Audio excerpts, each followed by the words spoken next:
Hello everyone, welcome to RK Study Info YouTube channel. So finally, ಇವತ್ತಿಂದ ನಾವೇನ್ ಮಾಡೋಣ ಈ ಒಂದು ಬ್ಯಾಕ್ವರ್ಡ್ ಕ್ಲಾಸ್ ವೆಲ್ಫೇರ್ ಡಿಪಾರ್ಟ್ಮೆಂಟ್ ಅಲ್ಲಿ ಕಾಲ್ ಫಾರ್ಮ್ ಆಗಿರುವಂತಹ ಈ ಪತ್ರಾಂಕಿತ ವ್ಯವಸ್ಥಾಪಕರು ಅಥವಾ ತಾಲೂಕಾ ಹಿಂದುಳಿದ ವರ್ಗಗಳ ಕಲ್ಯಾಣಾಧಿಕಾರಿಗಳು. ಓಕೆ, ಇಡೀ ತಾಲೂಕಿನ ಒಂದು ಬ್ಯಾಕ್ವರ್ಡ್ ಕ್ಲಾಸ್ ವೆಲ್ಫೇರ್ ಆಫೀಸರ್ ನ ಹುದ್ದೆಗೆ ನೋಟಿಫಿಕೇಶನ್ ಆಗಿದೆ ನೋಡಿ. ಇದು ಗ್ರೂಪ್ ಬಿ ವೇಕೆನ್ಸಿ ಆಗಿದೆ. ಆಲ್ಮೋಸ್ಟ್ KS ಲೆವೆಲ್ ನ ಹುದ್ದೆ ಅಂತ ನಾವು ಹೇಳ್ತಾ ಇದ್ವಿ. ಸೊ ಇದಕ್ಕೆ ಸಂಬಂಧಪಟ್ಟಂಗೆ ಎರಡನೇ ಒಂದು ಘಟಕ, ಎರಡನೇ ಒಂದು ಪಾಠ, ಎರಡನೇ ಒಂದು ಯೂನಿಟ್ ಏನಿದೆ ರಾಷ್ಟ್ರೀಯ ಹಿಂದುಳಿದ ವರ್ಗಗಳ ಆಯೋಗ ಅಥವಾ ಇಂಗ್ಲಿಷ್ ಅಲ್ಲಿ ಇದನ್ನ NCBC ಅಂತ ಕರೀತಾರೆ. That means national commission for backward classes ಅಂತ ಹೇಳಿ ಕರೀತಾರೆ. ಸೊ ಈ ಒಂದು ಕಮಿಷನ್ ನ ಯಾಕೆ ರಚನೆ ಮಾಡಲಾಯಿತು, ಯಾಕೆ ಫಾರ್ಮೇಶನ್ ಮಾಡಲಾಯಿತು ಇಂಡಿಯಾದಲ್ಲಿ, ಹಾಗೇನೆ ಬಹಳ ಮುಖ್ಯವಾಗಿ ಈ national commission for backward class ಅಂತ ಏನು ಒಂದು ಕಮಿಷನ್ ಇದೆ, ಸೊ ಇದಕ್ಕೆ ಸಂಬಂಧಪಟ್ಟಂಗೆ ನಾಳೆ ನಿಮ್ಮ ಎಕ್ಸಾಮ್ ಅಲ್ಲಿ ಆಯ್ತಾ, ನಾಳೆ ನಿಮ್ಮ CET ಯಲ್ಲಿ ಯಾವ ತರಹದ ಪ್ರಶ್ನೆಗಳನ್ನ ಕೇಳಲಾಗುತ್ತೆ, ಡೈರೆಕ್ಟ್ ಪ್ರಶ್ನೆಗಳನ್ನ ಯಾವ ತರ ಕೇಳಲಾಗುತ್ತೆ, ಇವೆಲ್ಲವನ್ನ ಈ ವಿಡಿಯೋದಲ್ಲಿ ಬಹಳ ಸಂಕ್ಷಿಪ್ತವಾಗಿ ನಿಮಗೆ ತಿಳಿಸುವಂತಹ ಪ್ರಯತ್ನ ಆಗುತ್ತೆ. ಈ ವಿಡಿಯೋವನ್ನ ಕೊನೆವರೆಗೂ ನೋಡಿ. ಖಂಡಿತವಾಗಿಯೂ you feel very confident on the topic of national commission for backward classes ಅಂತ ಹೇಳ್ತಾ ಲೆಟ್ಸ್ ಬಿಗಿನ್. ನಮ್ಮ ಚಾನಲ್ ನ ಮೊದಲೇ ಬಾರಿಗೆ ನೋಡ್ತಾ ಇದ್ರೆ, ಹಾಗೆ ಇನ್ನು ಯಾರು ಸಬ್ಸ್ಕ್ರೈಬ್ ಮಾಡದೆ ನೋಡ್ತಾ ಇದ್ರೆ ಸಬ್ಸ್ಕ್ರೈಬ್ ಮಾಡ್ಕೊಳ್ಳಿ, ಹಾಗೆ ಬೆಲ್ ಬಟನ್ ಅನ್ನು ಕ್ಲಿಕ್ ಮಾಡ್ಕೊಳ್ಳಿ, ಆಲ್ ಎನ್ನುವಂತ ಆಪ್ಷನ್ ಸೆಲೆಕ್ಟ್ ಮಾಡಿ. ಬಿಕಾಸ್ ನಾವು ಮಾಡುವ ಪ್ರತಿಯೊಂದು ಬ್ಯಾಕ್ವರ್ಡ್ ಕ್ಲಾಸ್ ವೆಲ್ಫೇರ್ ಡಿಪಾರ್ಟ್ಮೆಂಟ್ ನ ಎಲ್ಲಾ ವಿಡಿಯೋಸ್ಗಳು ನಿಮಗೆ ಬಂದು ರೀಚ್ ಆಗುತ್ತೆ aspirants. Okay aspirants, I hope ಯಾರ್ಯಾರು ಈ ಒಂದು KPSC ಗ್ರೂಪ್ ಬಿ ವೃಂದದ ಹುದ್ದೆಗಳಿಗೆ ಏನು ಇನ್ನೂ ಅಪ್ಡೇಟ್ ಗೊತ್ತಿಲ್ಲ, ಸೊ ನೋಡ್ತಾ ಇರ್ಬೋದು. ನೀವು ಅರ್ಜಿಯನ್ನ ಹಾಕ್ಬೋದು. ಅರ್ಜಿ ಹಾಕುವಂತಹ ದಿನಾಂಕ ಈಗ ಆಲ್ರೆಡಿ ಆರಂಭ ಆಗಿದೆ. ಮೇ 14ನೇ ತಾರೀಕುವರೆಗೆ ಅರ್ಜಿಯನ್ನ ಹಾಕ್ಬೋದು. ನೆಕ್ಸ್ಟ್ ಮಂತ್ 14ನೇ ತಾರೀಕುವರೆಗೆ ಅರ್ಜಿಯನ್ನ ಹಾಕ್ಬೋದು. ಹಾಗೆ ನಿಮ್ಮ ಒಂದು ಎಕ್ಸಾಮ್ ನೋಡಿ ಯಾವಾಗಿರುತ್ತೆ, 11 ಆಗಸ್ಟ್ 2024ಕ್ಕೆ ಕನ್ನಡ ಭಾಷಾ ಪರೀಕ್ಷೆ ಇರುತ್ತೆ ಅವತ್ತೇ. ಹಾಗೆ ಅವತ್ತೇ ಮಧ್ಯಾಹ್ನ ಐ ಥಿಂಕ್ ನಿಮ್ಮ ಒಂದು GK ಪರೀಕ್ಷೆ ನಡೆಯುವಂತಹ ಸಾಧ್ಯತೆಗಳು ಇರ್ತವೆ. ಸೊ ಹಾಗಾಗಿ ಬಹಳ ನೀವು ಸೀರಿಯಸ್ ಆಗಿ ಓದಿ. ಹಾಗೆ ಈ ಪರ್ಟಿಕ್ಯುಲರ್ ಸ್ಪೆಸಿಫಿಕ್ ಪೇಪರ್ ಏನಿದೆ ಆಯ್ತಾ ನೋಡಿ, ನೀವು ಯಾವಾಗ ಪೇಜ್ ನಂಬರ್ 40ಗೆ ಹೋಗ್ತೀರಾ ಅಲ್ಲಿ ಸಿಲೆಬಸ್ ನ ಕೊಟ್ಟಿದ್ದಾರೆ. ಓಕೆ, ಮೊದಲನೇ ಪೇಪರ್ GK ಇತ್ತು ಅಂತಂದ್ರೆ ಇನ್ನೊಂದು ಪೇಪರ್ ಯಾವ್ದಿದೆ ನಿಮಗೆ ಈ ಪರ್ಟಿಕ್ಯುಲರ್ ಪೇಪರ್ ಅಥವಾ ಸ್ಪೆಸಿಫಿಕ್ ಪೇಪರ್ ಅಂತ ಹೇಳಿ ಕರೀತಾರೆ ನೋಡಿ, ಸ್ಪೆಸಿಫಿಕ್ ಪೇಪರ್ ಅಂತ ಹೇಳಿ ಕರೀತಾರೆ. So name of the post gazetted manager ಅಥವಾ taluka backward class welfare officer ಅಂತ ಹೇಳಿ ಕರೀತಾರೆ. ನಾಳೆ ನೀವು ಅಪಾಯಿಂಟ್ಮೆಂಟ್ ಆಯ್ತು ಅಂತಂದ್ರೆ ಗೆಜೆಟೆಡ್ ಆಫೀಸರ್ ಆಗಿರ್ತೀರಾ ಆಯ್ತಾ, ಪತ್ರಾಂಕಿತ ವ್ಯವಸ್ಥಾಪಕರಾಗಿರ್ತೀರಾ. ಹಾಗೆ ಈ ಹುದ್ದೆಗೆ ಸಂಬಂಧಪಟ್ಟಂಗೆ ನಿಮಗೆ ಏನು ಒಂದು 300 ಮಾರ್ಕ್ಸ್ ನ ಒಂದು ಎಕ್ಸಾಮ್ ಏನಿರುತ್ತೆ. ಸೊ ನೋಡ್ತಾ ಇರ್ಬೋದು, ರಿಸರ್ವೇಶನ್ ಇನ್ ಇಂಡಿಯಾ, ಭಾರತದಲ್ಲಿ ಮೀಸಲಾತಿ ವ್ಯವಸ್ಥೆ ಎನ್ನುವಂತಹ ಯೂನಿಟ್ ಏನಿದೆ ಆಲ್ರೆಡಿ ನಾವು ಸಕ್ಸಸ್ಫುಲ್ ಆಗಿ ಕಂಪ್ಲೀಟ್ ಅನ್ನ ಮಾಡಿದ್ದೇವೆ. ಸರಿಸುಮಾರು 5 ವಿಡಿಯೋಗಳು ಇದರ ಮೇಲೆ ಬಂದಿದೆ ಆಯ್ತಾ. ಸೊ 5 ವಿಡಿಯೋಗಳು ಬಂದಿದ್ದಾವೆ. ತುಂಬಾ ಜನ ಅದನ್ನು ನೋಡಿದಿರಾ, ಹಾಗೆ ಅಪ್ರಿಸಿಯೇಷನ್ ಮಾಡಿದಿರಾ. ಸೊ ಇವತ್ತಿನ ಕ್ಲಾಸ್ ಅಲ್ಲಿ ನಾವೇನ್ ಅಧ್ಯಯನ ಮಾಡೋಣ, national commission for backward classes ರಾಷ್ಟ್ರೀಯ ಹಿಂದುಳಿದ ವರ್ಗಗಳ ಆಯೋಗದ ಬಗ್ಗೆ ನಾವು ಇದರಲ್ಲಿ ಅಧ್ಯಯನ ಮಾಡೋಣ. ಇದು ಅಂದ್ರೆ ಏನು, ಯಾಕೆ ರಚನೆ ಆಯಿತು, ಹಾಗೆ ಎಕ್ಸಾಮ್ ಪಾಯಿಂಟ್ ಆಫ್ ವ್ಯೂ ನಿಂದ ಏನೆಲ್ಲ ಇಂಪಾರ್ಟೆಂಟ್ ಅದನ್ನ ನಾವು ನಿಮಗೆ ಓದಿಸ್ತಾ ಇದ್ದೇವೆ ಇವತ್ತಿನ ಒಂದು ಕ್ಲಾಸ್ ಅಲ್ಲಿ. ಹಾಗೇನೆ ಒಂದು ಸ್ಮಾಲ್ ಅನೌನ್ಸ್ಮೆಂಟ್ ಇದೆ. ಯಾರಿಗೆಲ್ಲ ಈ second unit national commission for backward classes ಅದರ ಒಂದು ಸಂಪೂರ್ಣ ನೋಟ್ಸ್ ಬೇಕು, ನಿಮಗೆ ಕಂಪ್ಲೀಟ್ ನೋಟ್ಸ್ ಸಿಗುತ್ತೆ ಕೇವಲ 59 ರೂಪಾಯಿಗೆ. ಕೇವಲ 59 ರೂಪಾಯಿಗೆ ನಿಮಗೆ ಎರಡನೇ ಪಾಠ ಏನಿದೆ, ಎರಡನೇ ಘಟಕ ಏನಿದೆ ಅದರ ಕಂಪ್ಲೀಟ್ ನೋಟ್ಸ್ ಸಿಗುತ್ತೆ ಕನ್ನಡ ಮತ್ತು ಇಂಗ್ಲಿಷ್ ಅಲ್ಲಿ ಆಯ್ತಾ. ಕನ್ನಡ ಬೇಕಿದ್ರೆ ಕನ್ನಡದಲ್ಲಿ, ಇಂಗ್ಲಿಷ್ ಬೇಕಿದ್ರೆ ಇಂಗ್ಲಿಷ್ ಮೀಡಿಯಂ ಅಭ್ಯರ್ಥಿಗಳಿಗೆ ಸಿಗುತ್ತೆ. ಹಾಗೇನೆ ತುಂಬಾನೇ ಒಂದು ರಿಫೈನ್ ಅನ್ನ ಮಾಡಿದ್ದೇವೆ ನಾವು ಆಯ್ತಾ. ಏನು ಈ ಒಂದು ಕನ್ನಡದಲ್ಲಿ ಟ್ರಾನ್ಸ್ಲೇಷನ್ ಎರರ್ಗಳಾಗಿರ್ಬೋದು, ಅವನ್ನೆಲ್ಲ ಗ್ರಾಮರಿಟಿಕಲ್ ಎರರ್ಸ್ಗಳಾಗಿರ್ಬೋದು, ಅದನ್ನೆಲ್ಲವನ್ನ ನಾವು ಇಂಪ್ರೂವ್ಮೆಂಟ್ ಮಾಡಿ ಅಭಿವೃದ್ಧಿಯನ್ನ ಮಾಡಿ ನಿಮ್ಮ ಮುಂದೆ ಇಡ್ತಾ ಇದ್ದೇವೆ. ಒನ್ಸ್ ಅಗೇನ್ ಸೆಕೆಂಡ್ ಯೂನಿಟ್ ಬಹಳ ಇಂಪಾರ್ಟೆಂಟ್ ಯೂನಿಟ್ ನೋಡಿ. ಇದು national commission for backward classes ಇತ್ತೀಚೆಗೆ ನ್ಯೂಸ್ ಅಲ್ಲಿ ಇತ್ತು ಇದು ಆಯ್ತಾ. ಕರ್ನಾಟಕದಲ್ಲಿ ಏನು ಮುಸ್ಲಿಂ ಮೀಸಲಾತಿ ಇದೆ ಇದಕ್ಕೆ ಸಂಬಂಧಪಟ್ಟಂಗೆ ಇದು ಅಪೋಸ್ ಅನ್ನ ಮಾಡಿತ್ತು. ಸೊ ಹಾಗಾಗಿ ಐ ಆಮ್ ಶೋರ್ ಈ ಒಂದು ಟಾಪಿಕ್ ನ ಮೇಲೆ ಖಂಡಿತವಾಗಿಯೂ ನಿಮಗೆ ಸರಿಸುಮಾರು ಒಂದು 15ರಿಂದ 20 ಕ್ವಶನ್ ಡೈರೆಕ್ಟ್ ಆಗಿ ಕೇಳಲ್ಪಡ್ತವೆ. ಸೊ ಹಾಗಾಗಿ ಕೇವಲ 59 ರೂಪಾಯಿಗೆ 59 ರುಪೀಸ್ಗೆ ನಿಮಗೆ ಈ ಕಂಪ್ಲೀಟ್ ನೋಟ್ ಸಿಗುತ್ತೆ ನೋಡಿ. ಯಾವ್ದ್ರದ್ದು, ಸೆಕೆಂಡ್ ಯೂನಿಟ್ ಇದು national commission for backward classes NCBC ಇದು. ಸರಿನಾ, ಮಾಡ್ಬೇಕಾಗಿರೋದೇನು 9483122319 ಇಲ್ಲಿ ಮೊಬೈಲ್ ನಂಬರ್ ಇದೆ ನೋಡಿ, 9483122319 ಈ ನಂಬರ್ಗೆ ಜಸ್ಟ್ ವಾಟ್ಸ್ಆಪ್ ಮಾಡಿ.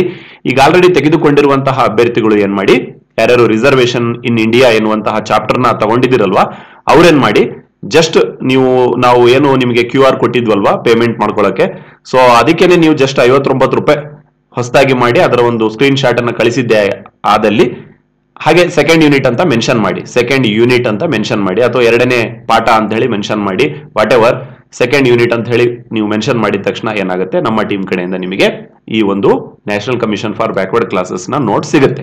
ಕೇವಲ 59 rupeesಗೆ ತಗೊಳ್ಳಿ, ಪ್ರಿಂಟ್ ಹಾಕೊಂಡು ನೀಟಾಗಿ ಒಂದ್ ಕಡೆಯಿಂದ ಓದಿ. ಸೊ ಡೆಫಿನೆಟ್ಲಿ ನಿಮಗೆ ಎಲ್ಲ ಮಾಹಿತಿಗಳು ನೀಟಾಗಿ ಗೊತ್ತಾಗುತ್ತೆ. ನೋಡಿ, ವಿಡಿಯೋದಲ್ಲಿ, ಯೂಟ್ಯೂಬ್ ವಿಡಿಯೋದಲ್ಲಿ ಎಲ್ಲವೂ ಹೇಳಬೇಕು ಅಂತಂದ್ರೆ ಆಗಲ್ಲ, ಆಯ್ತಾ? ಅದು ನಿಮಗೂ ಗೊತ್ತು. ಪ್ರತಿಯೊಂದನ್ನ ಹೇಳಿ ಅರ್ಥ ಮಾಡಿಸೋದಕ್ಕೆ ತುಂಬಾ ಟೈಮ್ ಹಿಡಿಯುತ್ತೆ. ಸೊ ಹಾಗಾಗಿ ಬೇಗ ಬೇಗ ಓದ್ಕೊಳ್ಳೋದಕ್ಕೆ ನಿಮಗೆ national commission for backward classes ಸಿಗ್ತಾ ಇದೆ ಕೇವಲ 59 rupeesಗೆ.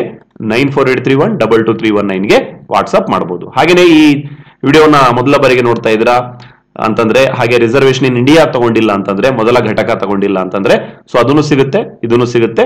ಅವೆರಡಕ್ಕೂ ಸಪರೇಟ್ ಆಗಿರುವಂತಹ ಫೀಸ್ ಇರುತ್ತೆ ಆಸ್ಪಿರೆಂಟ್ಸ್, ಸರಿನಾ? ಅದನ್ನ ಪೇಮೆಂಟ್ ಮಾಡೋದ್ರ ಮೂಲಕ ನೀವು ಏನ್ ಮಾಡಬಹುದು, ತೆಗೆದುಕೊಳ್ಳಬಹುದು.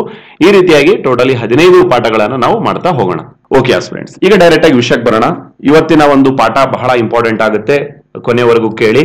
ಸೊ ದಯಮಾಡಿ ಈ ವಿಡಿಯೋಗೆ ಲೈಕ್ ಕೊಡಿ, ಹಾಗೆ ನಮ್ಮ ಒಂದು ಪರಿಶ್ರಮಕ್ಕೂ ಅದೊಂದು ಅಪ್ರಿಸಿಯೇಷನ್ ಮಾಡಿದಂಗೆ ಆಗುತ್ತೆ. ಓಕೆ ಆಸ್ಪಿರೆಂಟ್ಸ್, ಈಗ ನೋಡೋಣ national commission for backward classes ಅಂದ್ರೆ ಏನು, ಯಾಕೆ ಇದು ರಚನೆ ಆಯ್ತು. ನೋಡಿ, national commission for backward classes ನ ಏನು ಅಂತ ಅರ್ಥ ಮಾಡ್ಕೋಕ್ಕಿಂತ ಮುಂಚೆ ಹಿನ್ನೆಲೆಯನ್ನ ಸ್ವಲ್ಪ ಅಧ್ಯಯನವನ್ನು ಮಾಡೋಣ. ಸೊ ನಿಮ್ಗೆಲ್ಲ ಗೊತ್ತಿದೆ, ನಮ್ಮ ಈ ಹಿಂದಿನ ವಿಡಿಯೋದಲ್ಲಿ, ಯಾವ ವಿಡಿಯೋದಲ್ಲಿ, ಈ ಒಂದು ರಿಸರ್ವೇಶನ್ ಇನ್ ಇಂಡಿಯಾ ಎನ್ನುವಂತಹ ವಿಡಿಯೋದಲ್ಲಿ ನಿಮಗೆ ಹೇಳಿದ್ವಿ, ಐ ಥಿಂಕ್ ವಿಡಿಯೋ ನಂಬರ್ 3ರಲ್ಲಿ ಮಂಡಲ್ ಕಮಿಷನ್ ಬಗ್ಗೆ ನಾವು ಮಾತನಾಡಿದ್ವಿ. ಮಂಡಲ್ ಕಮಿಷನ್ ಬಗ್ಗೆ ಮಾತನಾಡಿದ್ವಿ ತಾನೆ? ಹೌದು ಸರ್, ಮಾತನಾಡಿದ್ವಿ. So Mandal commission is nothing but Indira Sahani case court judgment ಅಂತಾನು ಗೊತ್ತು. ಎಸ್. ಸೊ 1992ರಲ್ಲಿ ಏನ್ ಮಾಡುತ್ತೆ ಕೋರ್ಟ್, ಇಂದಿರಾ ಸಹಾನಿ ವರ್ಡಿಕ್ಟ್ ನ ಕೊಡುವಾಗ, ಸರಿಯಾಗಿ ಕೇಳಿಸ್ಕೊಳ್ಳಿ, ಎಕ್ಸಾಮ್ ಅಲ್ಲಿ ಕೇಳ್ತಾರೆ, 1992ರಲ್ಲಿ ಇಂದಿರಾ ಸಹಾನಿ ಕೇಸ್ ನಲ್ಲಿ ಏನಾಗುತ್ತೆ, ಏನು OBCಗೆ ಎಷ್ಟು % ಮೀಸಲಾತಿ, 27% ಮೀಸಲಾತಿಯನ್ನ ಫಿಕ್ಸ್ ಮಾಡುತ್ತಲ್ವಾ? ಹೌದು ಸರ್, ಫಿಕ್ಸ್ ಮಾಡುತ್ತೆ. ಎಸ್.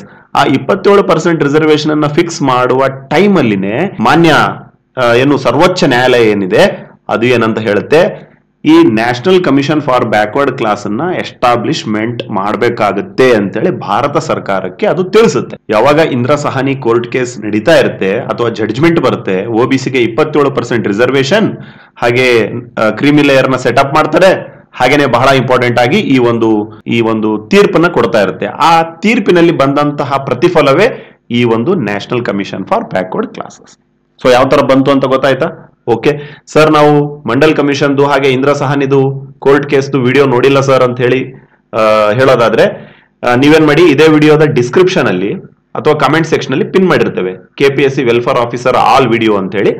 ಸೊ ಅದನ್ನ ಕ್ಲಿಕ್ ಮಾಡ್ಕೊಂಡು 3ನೇ ವಿಡಿಯೋ ನೋಡಿ, ಅಥವಾ ಒಂದ್ ಕಡೆಯಿಂದ ಎಲ್ಲ ನೋಡ್ಕೊಂಡ್ ಬನ್ನಿ, ನಿಮ್ಗೆ ನೀಟಾಗಿ ಗೊತ್ತಾಗುತ್ತೆ ಯಾರು BP ಮಂಡಲ್, ಸೊ ಏನೇನ್ ನಡೀತು ಪ್ರತಿಯೊಂದು ಗೊತ್ತಾಗುತ್ತೆ. ಓಕೆ, ನಿಮ್ಗೆ ಹೇಳ್ತಾ ಇದ್ವಿ national commission for backward classes ಯಾವ ತರ ಜನ್ಮ ತಳಿತು ಅಂತ ಹೇಳಿ. ಹಾಗಾದ್ರೆ ಇದು ಯಾವಾಗ ಎಸ್ಟಾಬ್ಲಿಷ್ಮೆಂಟ್ ಆಯ್ತು ಸರ್? ಇದು August 14, 1993ಗೆ ಏನಾಯ್ತು, ಇದು ಎಸ್ಟಾಬ್ಲಿಷ್ಮೆಂಟ್ ಆಯ್ತು.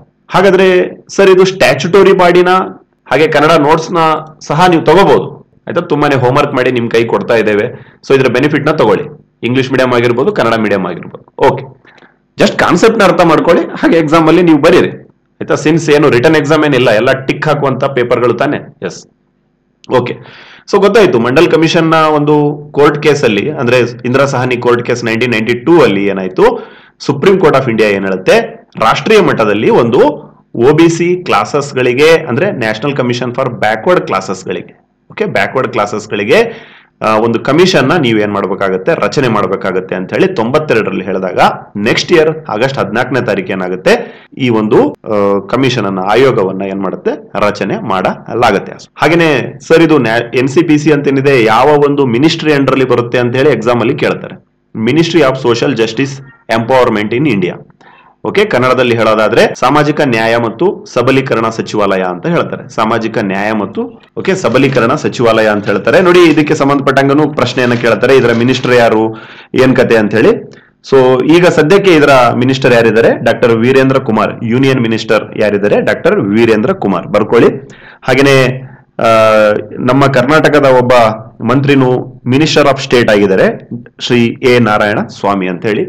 ಸೊ ಸಾಮಾಜಿಕ ನ್ಯಾಯ ಮತ್ತು ಸಬಲೀಕರಣ ಸಚಿವಾಲಯದ ಅಡಿಯಲ್ಲಿ ಇದು ಬರುತ್ತೆ ನೋಡಿ. ಯಾವುದು? NCBC. ಇಂಗ್ಲಿಷ್ ಅಲ್ಲಿ NCBC ಅಂದ್ರೆ ಏನು, national commission for backward classes. ಹಾಗೆ ಕನ್ನಡದಲ್ಲಿ ರಾಷ್ಟ್ರೀಯ ಹಿಂದುಳಿದ ವರ್ಗಗಳ ಆಯೋಗ ಅಂತ ಹೇಳಿ ಕರೀತಾರೆ. ಸೊ ಮಿನಿಸ್ಟರ್ ಯಾರು? Doctor Virendra Kumar, union minister of this department. Or ministry. So ಗೊತ್ತಾಯ್ತು ನಿಮಗೆ 1993 ಆಗಸ್ಟ್ 14ನೇ ತಾರೀಕಿಗೆ ರಚನೆ ಆಯಿತು ಅಂತ ಹೇಳಿ. ಹಾಗೇನೆ ಬಹಳ ಮುಖ್ಯವಾಗಿ ಈ ಒಂದು 1993ರಲ್ಲಿ ಏನಿದು ರಚನೆ ಆಗುತ್ತೆ, ಒಂದು ಸರಿನಾ, ಒಂದು ಶಾಸನಬದ್ಧ ಸಂಸ್ಥೆಗೆ ರಚನೆ ಆಗುತ್ತೆ. ನೋಡಿ ಬಹಳ ಇಂಪಾರ್ಟೆಂಟ್ ನೋಡಿ, ಕಾನ್ಸ್ಟಿಟ್ಯೂಷನಲ್ ಬಾಡಿ ಅಂದ್ರೇನು, ಸಾಂವಿಧಾನಿಕ. ಇನ್ನೊಂದೇನು ಸ್ಟ್ಯಾಚ್ಯುಟೋರಿ ಅಂತ ಹೇಳಿ ಹೇಳ್ತಾರೆ. ಸ್ಟ್ಯಾಚ್ಯುಟೋರಿ ಅಂತಂದ್ರೇನು, ಡೈರೆಕ್ಟ್ ಏನಾಗಿರುತ್ತೆ, ಇದು ಸರ್ಕಾರ ಕಂಟ್ರೋಲ್ ಮಾಡ್ತಾ ಇರುತ್ತೆ ಯಾವುದನ್ನ, ಈ ಸ್ಟ್ಯಾಚ್ಯುಟರಿ ಬಾಡೀಸ್ಗಳನ್ನ. ಕಾನ್ಸ್ಟಿಟ್ಯೂಷನಲ್ ಬಾಡಿ ಅಂತಂದ್ರೇನು, ಸಂವಿಧಾನ. ಓಕೆ, ಸಂವಿಧಾನದಲ್ಲೇ ಡೈರೆಕ್ಟ್ ಆಗಿ ಮೆನ್ಷನ್ ಮಾಡಲ್ಪಟ್ಟಿದೆ ಯಾವ ಆರ್ಟಿಕಲ್ ಅಂತ ಹೇಳಿ ಹೇಳ್ತೇವೆ. ಸೊ ಹಾಗಾದ್ರೆ ಯಾವ್ದಕ್ಕೆ ತುಂಬಾ ಪವರ್ ಇದೆ ಇಲ್ಲಿ, ಸಾಂವಿಧಾನಿಕ ಅಂದ್ರೆ ಕಾನ್ಸ್ಟಿಟ್ಯೂಷನಲ್ ಬಾಡಿಗ ಅಥವಾ ಸ್ಟ್ಯಾಚ್ಯುಟರಿ ಬಾಡಿಗ ಅಂತ ಹೇಳಿ ಎಕ್ಸಾಮ್ ಅಲ್ಲಿ ಪ್ರಶ್ನೆ ಕೇಳಿದ್ರೆ ಅಫ್ಕೋರ್ಸ್ ಸಾಂವಿಧಾನಿಕ ಬಾಡಿಗೆ ಸಿಕ್ಕಾಪಟ್ಟೆ ಪವರ್ ಇರುತ್ತೆ. ಅದನ್ನ ಚೇಂಜ್ ಮಾಡಬೇಕು ಅಂತಂದ್ರೆ ಟೋಟಲ್ ಏನು ಪಾರ್ಲಿಮೆಂಟ್ ಅಲ್ಲಿ ಅದನ್ನ ವೋಟ್ಗಳ ಮೂಲಕ ತಿದ್ದುಪಡಿ ಮಾಡಲೇಬೇಕಾಗತ್ತೆ. ಸೊ ಬಟ್ ಯಾವಾಗ 1993ರಲ್ಲಿ ಏನು ರಚನೆ ಆಗುತ್ತೆ ಅದು ಏನಾಗಿತ್ತು, ಒಂದು ಸ್ಟ್ಯಾಚ್ಯುಟರಿ ಬಾಡಿ ಆಗಿತ್ತು. ಸರ್ ಎಕ್ಸಾಮ್ ಅಲ್ಲಿ ಕೇಳ್ತಾರ, 100% ಕೇಳ್ತಾರೆ, ಅದೇನೇ ಇರಲಿ. ಸೊ ಹಾಗಾದ್ರೆ ಯಾಕೆ ಇದನ್ನ ಮಾಡಲಾಯಿತು NCBC ಅನ್ನ ಅಂತ ಹೇಳಿ ನೋಡೋದಾದ್ರೆ, ಇನ್ವೆಸ್ಟಿಗೇಷನ್ ಮಾಡಬೇಕಾಗತ್ತೆ, ವಿಚಾರಣೆ ಮಾಡಬೇಕಾಗತ್ತೆ. ಯಾರ ಬಗ್ಗೆ sir, conditions and challenges faced by the socially educationally backward classes. ಸರಿನಾ? ಈ ಸಂವಿಧಾನದ ಆರ್ಟಿಕಲ್ 15/4 ಹಾಗೆ 16/4 ಯಾವ್ದ್ರ ಬಗ್ಗೆ ಮಾತನಾಡುತ್ತೆ, OBCಗಳ ಬಗ್ಗೆ ಮಾತನಾಡುತ್ತೆ, ಜೊತೆಗೆ SC/STಗಳ ಬಗ್ಗೆ ಮಾತನಾಡುತ್ತೆ ಅಂತ ಗೊತ್ತಿದೆ ನಿಮ್ಗೆ, ಹಿಂದಿನ ಕ್ಲಾಸ್ ಅಲ್ಲಿ ಹೇಳಿದೆ. ಏನು ಈ OBCಗಳು ಇದಾರೆ, ಅದರ್ ಬ್ಯಾಕ್ವರ್ಡ್ ಕ್ಲಾಸಸ್ ಕಮ್ಯುನಿಟಿಗಳು ಏನೇನಿದಾವೆ, ವರ್ಗಗಳು ಏನೇನಿದಾವೆ, ಅವರ ಒಂದು ಕಂಡೀಷನ್, ಅವರ ಒಂದು ಸ್ಥಿತಿಗತಿಗಳನ್ನ, ಹಾಗೆ ಅವರಿಗೆ ಏನೇನು ಕುಂದುಕೊರತೆಗಳು ಆಗ್ತಾ ಇದಾವೆ ಅದರ ಬಗ್ಗೆ ಅಧ್ಯಯನವನ್ನ ಮಾಡೋದಕ್ಕೆ ಒಬ್ಬ ಲೀಡರ್ ಬೇಕು ತಾನೆ? ಹೌದು ಸರ್, ಬೇಕು. ಸೊ ಈ OBC ವರ್ಗಗಳನ್ನ, ಅವರ ಒಂದು ಕಂಡೀಷನ್ ಗಳನ್ನ ಅಧ್ಯಯನ ಮಾಡೋದಕ್ಕೆ, ಚಾಲೆಂಜ್ ಏನೇನು ಫೇಸ್ ಮಾಡ್ತಾ ಇದ್ದಾರೆ ಸಮಾಜದಲ್ಲಿ ಅದನ್ನ ನಿರಂತರವಾಗಿ ಅಧ್ಯಯನ ಮಾಡೋದು, ಜೊತೆಗೆ ಬಹಳ ಇಂಪಾರ್ಟೆಂಟ್ ಆಗಿ ಇನ್ಕ್ಲೂಷನ್ ಅಂತ ಹೇಳ್ತಾರೆ. ಈ ಪದ ನೆನ್ಪಿಟ್ಕೊಳ್ಳಿ. ಇನ್ಕ್ಲೂಷನ್ ಅಂದ್ರೆ ಏನ್ ಸರ್, ಹೊಸ ವರ್ಗಗಳನ್ನ ಸೇರಿಸುವುದು. ಹಾಗೆ ಎಕ್ಸ್ಕ್ಲೂಷನ್ ಅಂತ ಹೇಳ್ತಾರೆ. ಎಕ್ಸ್ಕ್ಲೂಷನ್ ಅಂತಂದ್ರೇನು, ಆ ಒಂದು OBC ಪಟ್ಟಿಯಿಂದ ಕೈ ಬಿಡುವಂತಹ ಕೆಲಸ. ಅದನ್ನೆಲ್ಲವನ್ನ ರೆಕಮೆಂಡ್ ಮಾಡುವಂತಹ ಕೆಲಸವನ್ನ ಯಾರು ಮಾಡ್ತಾರೆ, ಈ ಒಂದು ನಿಮ್ಮ ಪ್ರೀತಿಯ NCBC ಮಾಡ್ತಾ ಇರುತ್ತೆ, national commission for backward classes ಮಾಡ್ತಾ ಇರುತ್ತೆ. ಸೊ ಗೊತ್ತಾಯ್ತಾ ಇದರ ಪ್ರೈಮರಿ ಕೆಲಸ ಏನಂತ ಹೇಳಿ? ಹೌದು ಸರ್, ಕ್ಲಿಯರ್ ಆಗಿ ಗೊತ್ತಾಯ್ತು. ಸೊ ಅದರ ಮಿನಿಸ್ಟರ್ ಯಾರಿದಾರೆ ಗೊತ್ತಾಯ್ತು ನಿಮಗೆ.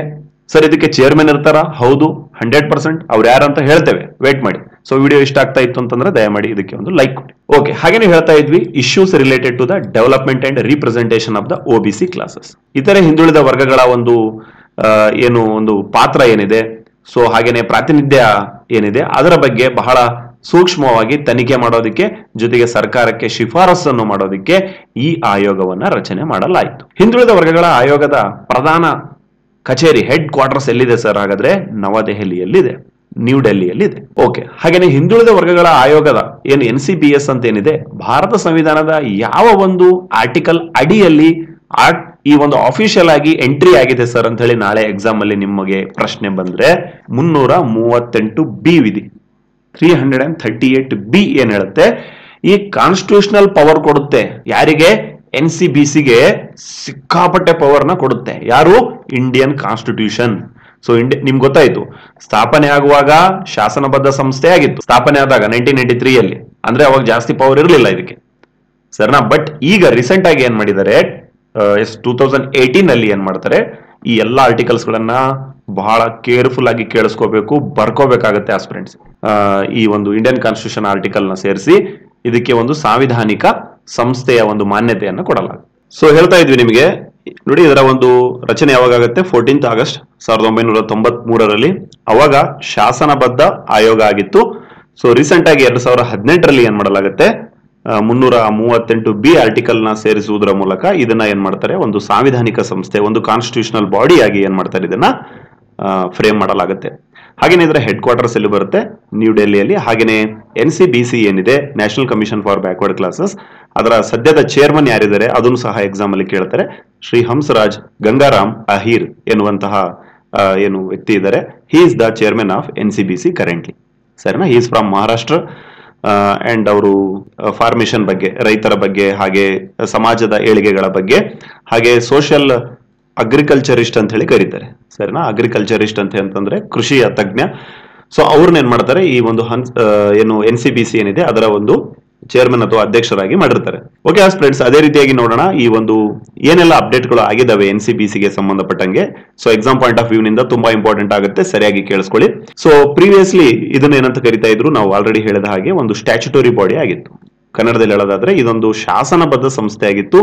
ಸೊ 2018ರಲ್ಲಿ ಸಂವಿಧಾನಕ್ಕೆ 102ನೇ ತಿದ್ದುಪಡಿ ಕಾಯ್ದೆಯನ್ನು ತರುವುದರ ಮೂಲಕ 2018ರಲ್ಲಿ ಇದನ್ನ ಒಂದು ಸಾಂವಿಧಾನಿಕ ಸಂಸ್ಥೆಯಾಗಿ ಮಾಡಲಾಗುತ್ತೆ. ಸೊ ಇದರ ಮೂಲಕ ಏನಾಗುತ್ತೆ, ಅದು ಒಂದು ಸಾಂವಿಧಾನಿಕ ಸಂಸ್ಥೆಯಾಗಿ ರಚನೆ ಆಗುತ್ತೆ. ಹಾಗೇನೆ ಇದಕ್ಕೆ ಸಂಬಂಧಪಟ್ಟಂತಹ ಆರ್ಟಿಕಲ್ ನ ಎಕ್ಸಾಮ್ ಅಲ್ಲಿ ಕೇಳ್ತಾರೆ, article 338B. Okay, article 338B. So ನೋಡ್ತಾ ಇರಬಹುದು, ಭಾರತ ಸಂವಿಧಾನವನ್ನ ನಾವು ಓಪನ್ ಮಾಡಿದ್ದೇವೆ. ಸೊ ಏನ್ ಹೇಳುತ್ತೆ ಇಲ್ಲಿ ಅಂತೇಳಿ ನೋಡೋದಾದ್ರೆ, ಹಿಂದುಳಿದ ವರ್ಗಗಳ ಆಯೋಗ ಏನಿದೆ, ಸೊ ಇದರ ಬಗ್ಗೆ ಅದು ಮಾತನಾಡುತ್ತೆ. ಸಾಮಾಜಿಕವಾಗಿ, ಶೈಕ್ಷಣಿಕವಾಗಿ ಅಂದ್ರೆ ಸೋಷಿಯಲಿ, ಎಜುಕೇಶನಲಿ ಬ್ಯಾಕ್ವರ್ಡ್ ಉಳ್ಕೊಂಡಿದ್ದಾರೆ. ಸೊ ಇವರ ಒಂದು ಹಿತದೃಷ್ಟಿಯನ್ನ ಕಾಪಾಡೋದಕ್ಕೆ ರಾಷ್ಟ್ರೀಯ ಆಯೋಗ ಎನ್ನುವಂತಹ ಒಂದು ಆಯೋಗ ಇರಬೇಕು ಅಂತೇಳಿ ಇಂಡಿಯನ್ ಕಾನ್ಸ್ಟಿಟ್ಯೂಷನ್ 338B ಹೇಳುತ್ತೆ. ಸರಿನಾ? ಅಂದ್ರೆ ಇದಕ್ಕೆ ಕಾನ್ಸ್ಟಿಟ್ಯೂಷನಲ್ ಪವರ್ ಅನ್ನ ಈ ಒಂದು ಆರ್ಟಿಕಲ್ ಮೂಲಕ ಕೊಡಲಾಗುತ್ತೆ. ಹಾಗೇನೆ ಇದನ್ನ ಓದ್ಕೊಳ್ಳಿ. ಹಾಗೇನೆ ಫ್ರೆಂಡ್ಸ್, ಏನೇನು ಕೆಲಸಗಳನ್ನ ಮಾಡಬೇಕು ಅನ್ನೋದನ್ನು ಸಹ 338B ಕ್ಲಾಸ್ 5ರಲ್ಲಿ ಇದರ ಬಗ್ಗೆ ಬಹಳ ಸ್ಪಷ್ಟವಾಗಿ ಹೇಳಲಾಗಿದೆ. ಹಾಗೇನೆ 342A ಏನ್ ಹೇಳುತ್ತೆ, ಪ್ರೆಸಿಡೆಂಟ್ ಅವರಿಗೆ ಅಧಿಕಾರವನ್ನ ಕೊಡುತ್ತೆ, ಪರಮಾಧಿಕಾರವನ್ನು ಕೊಡುತ್ತೆ.